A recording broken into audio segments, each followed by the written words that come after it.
Hello friends, how are you? So इस video में we will discuss about third type of civilization, that is Atlantis. इस time पे क्या था कि जितने भी ये ह्यूमन बींग्स थे उस टाइम पे, उनके जो 12 चक्रास थे वो पूरे एक्टिवेट थे।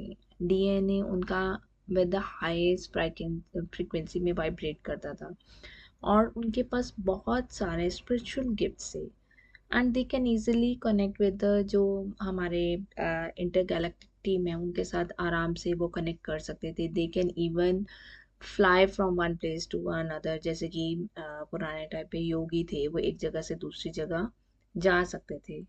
मतलब कहते हैं ना कि उनके पास जो पावर्स होती थी, they can easily move within a second फ्रॉम एक जगह से वो दूसरी जगह पहुंच जाते थे। They can heal the earth अपनी साइकिक एबिलिटीज के साथ पूरा हील कर देते थे।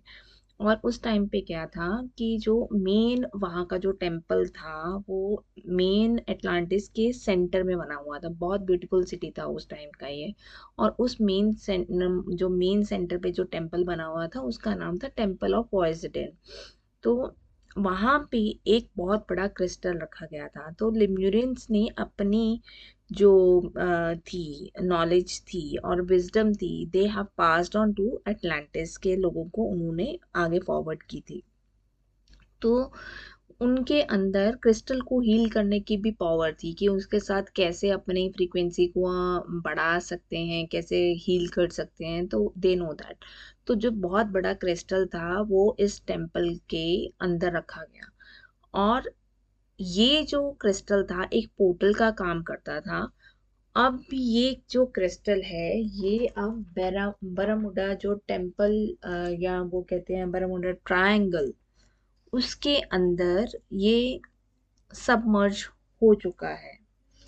सो अब इसका जो रीज़न क्या था कि जैसे हम देखते हैं कि एटलांटिस के जो लोग थे,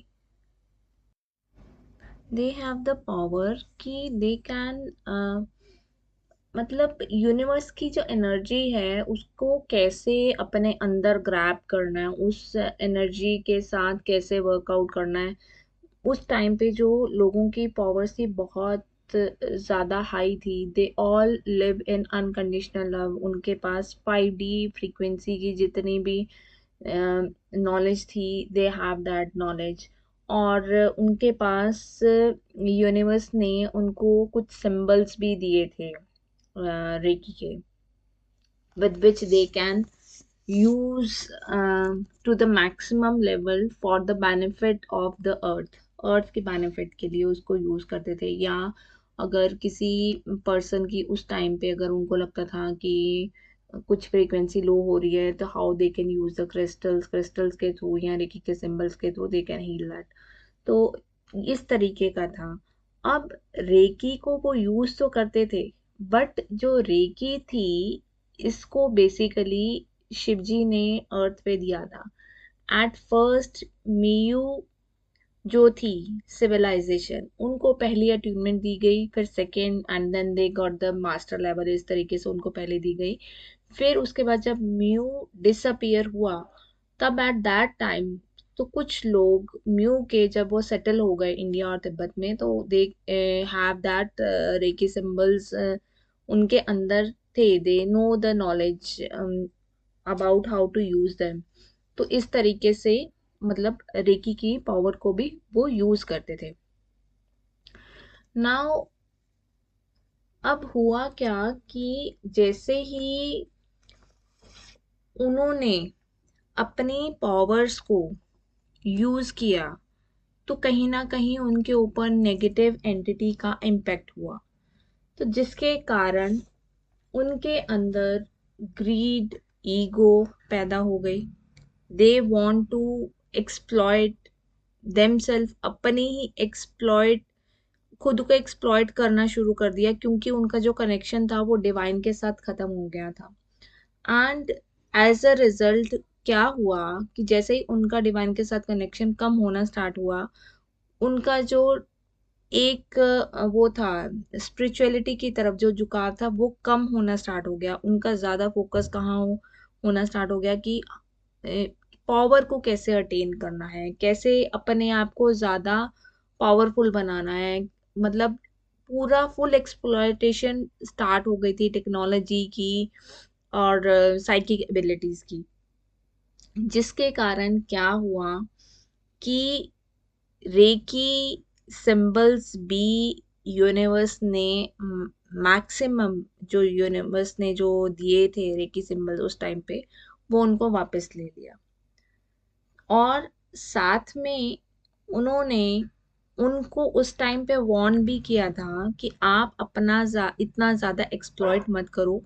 इसके लिए उनको टाइमली वार्निंग दी जा रही थी, बट उन्होंने उस चीज़ के ऊपर फोकस नहीं किया।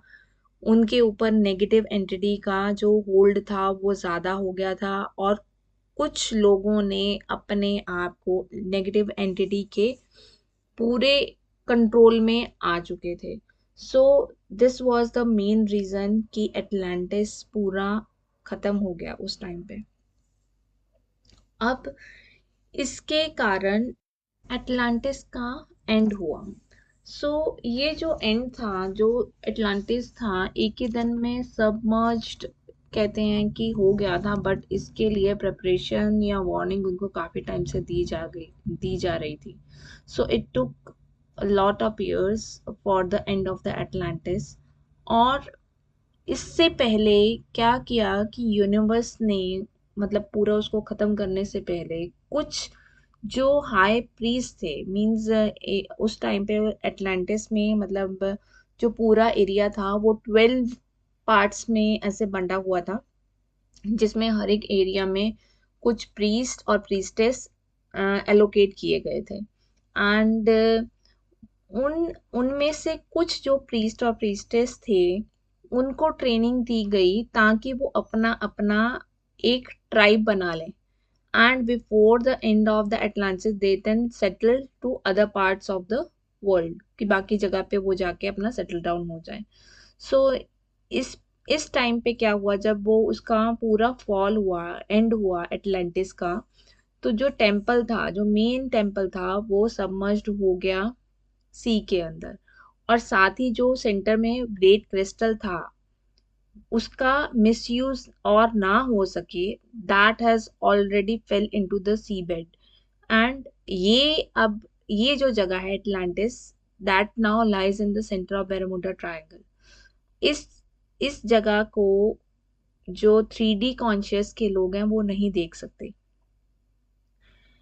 अब हुआ क्या था, जितने भी यहाँ पे एटलांटिस से लोग आए थे, जैसे अलग अलग प्लैनेट से आए थे, अलग अलग स्टार से आए थे, तो उसमें जो मेन फॉल ऑफ एटलांटिस के लिए रिस्पॉन्सिबल ठहराए गए वो लोग थे साइरस से। यहाँ पे जो डॉल्फिन्स हैं, जो साइरस जो है स्टार है, वहां से जो डॉल्फिन्स हैं वहां से ही आई थी।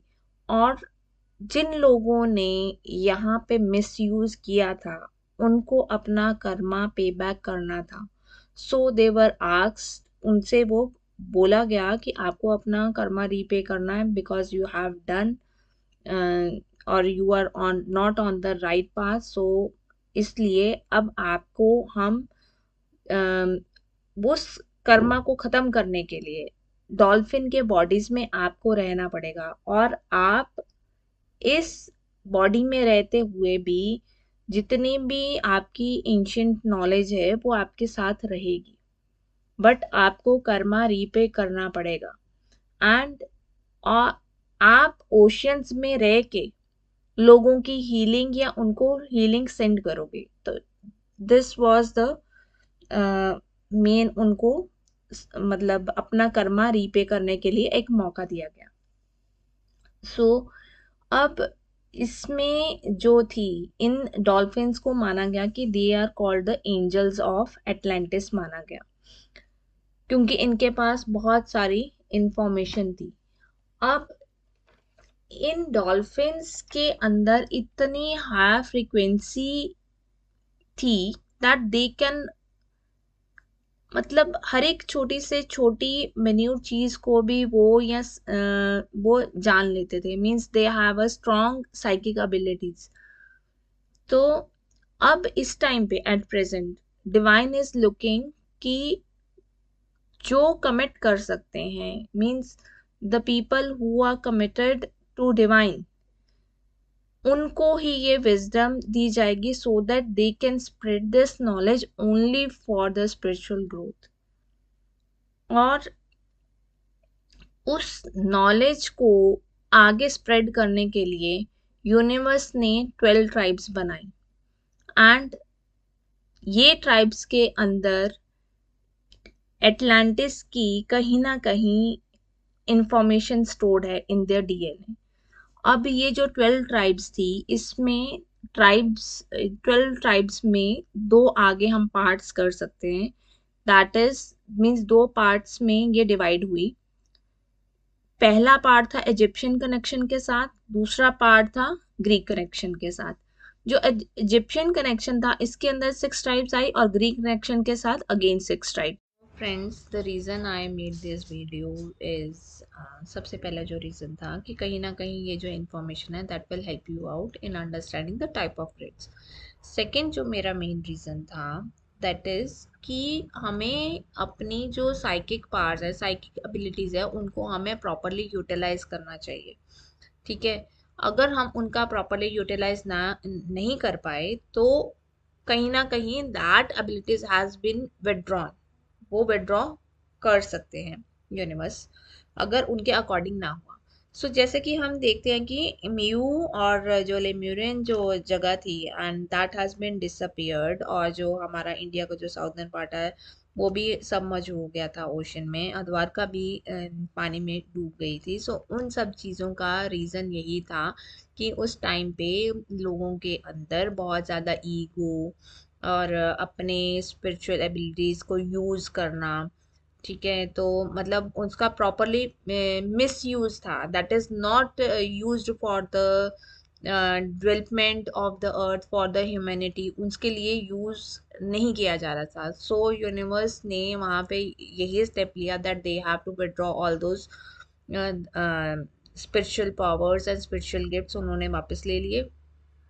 एंड अभी भी ये चीज़ का यही मेन मोटिव है जो मैं आपको बताना चाह रही हूँ कि जो टाइप्स ऑफ ग्रेड्स है आप उसको समझोगे, but before that we should be aware कि हाँ, हमारे पास जो भी हमें पावर्स और एबिलिटीज यूनिवर्स दे रहे हैं that should be use in a proper वे, उसका किसी तरीके से मिस यूज नहीं होना चाहिए, किसी तरीके से मैनिपुलेशन नहीं होनी चाहिए। क्योंकि इतना हाई लेवल पे जैसे अगर आप जैसे मेडिटेशन के अगर जैसे जैसे आप पहुंच जाते हो तो आपके माइंड को मैनिपुलेट किया जाता है कि या तो आपको किसी तरीके से माइंड को डाइवर्ट कर दिया जाएगा। तो यहाँ पे हमें अपने थॉट्स को देखना, चेक करना बहुत ज़रूरी है, बिकॉज थॉट्स ही हमारे एक्शंस में बनते हैं। एंड सो हमें अगर हम अकेले भी कई बार बैठे होंगे ना तो कुछ ना कुछ ऐसे माइंड में डाल दिया जाएगा that you have to be, you have to think that either this or either this. तो वहां पे आपको अपने सोल को बस अपने आप को चेक करना है, और आपको अगर कोई चीज़ नहीं मैच कर रही तो उसको क्रॉस करके अपने माइंड को डाइवर्ट कर दो किसी और चीज़ में।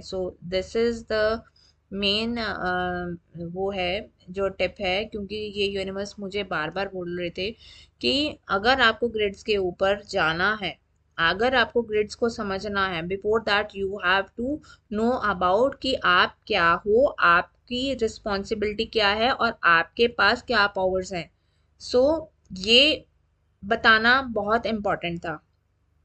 अदरवाइज मैंने डायरेक्टली आप लोगों के लिए टाइप्स ऑफ ग्रिड्स बनानी थी। इस चीज़ के लिए यूनिवर्स मुझे काफ़ी टाइम से मुझे मतलब गाइडेंस दे रहे थे दैट यू हैव टू से, पहले उनको सोल फैमिली को ये समझाना इम्पोर्टेंट है कि उनकी रिस्पॉन्सिबिलिटी क्या है, कि कैसे उनको उस पावर्स को अच्छे से यूटिलाइज करना है जो उनको टाइमली मिलेंगी। और इसके बाद थर्ड जो मुझे यूनिवर्स ने आपको बताने के लिए मैसेज देना देना चाहते हैं दैट इज कि बैलेंस थ्योरी, कि हर चीज में आपको बैलेंस रहना है। बैलेंस थ्योरी में ये है कि जैसे तराजू के आपके दोनों हैं पलड़े हैं, तो वो इक्वल होने चाहिए, ना कुछ ज्यादा ना कुछ कम।